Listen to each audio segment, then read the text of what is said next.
বেগম খালেদা জিয়াকে ঘর ছাড়া করেছে শেখ হাসিনা, তাকে বাংলাদেশের জনগণ আজকে দেশ ছাড়া করে দিয়েছে। আজকে তার এই দেশে আর স্থান নেই, এই দেশে আর স্থান হবেও না।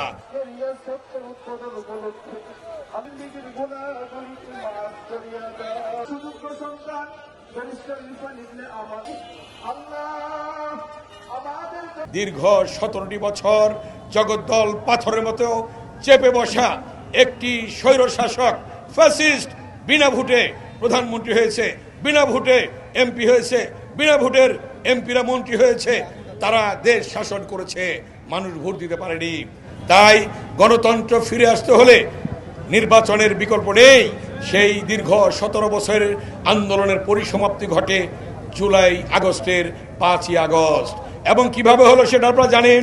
দীর্ঘ 18টি বছর জনাব তারেক রহমানকে নির্বাসিত করে রাখা হয়েছিল।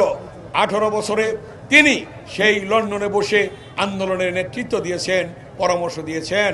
সর্বশেষ তিনি তার এক দফা প্রণয়ন করলেন। এক দফা প্রণয়ন করার মধ্য দিয়ে আন্দোলন শুরু হলো, ঐক্যবদ্ধ আন্দোলন। এবং বাংলাদেশের আপামর জনগণ সকল রাজনৈতিক দলের অংশগ্রহণের মধ্য দিয়ে আজকে আমরা সেই ফ্যাসিস্ট খুনি শেখ হাসিনা অবৈধ প্রধানমন্ত্রীকে বাংলাদেশের জনগণ আজকে এখান থেকে সরিয়েছে। আপনারা জানেন, আজকে যদি বলতে হয় আমাকে, দেশনেত্রী বেগম খালেদা জিয়াকে বাড়ি ছাড়া করেছিল, সেদিন 40 বছরের স্মৃতি বিজড়িত বাড়ি তাকে ছেড়ে দিতে হয়েছিল, কান্নায় ভেঙে পড়েছিল এবং এক কাপড়ে বেরিয়ে গিয়েছিল। আজকে বাংলাদেশের জনগণ যে নাকি বেগম খালেদা জিয়াকে ঘর ছাড়া করেছে শেখ হাসিনা, তাকে বাংলাদেশের জনগণ আজকে দেশ ছাড়া করে দিয়েছে। আজকে তার এই দেশে আর স্থান নেই, এই দেশে আর স্থান হবেও না। তার পরবর্তী আপনারা জানেন, ইলিয়াস আলী গুম হয়েছে, চৌধুরী আলম গুম হয়েছে, সুমন গুম হয়েছে, শাউন প্রধান শহীদ হয়েছে।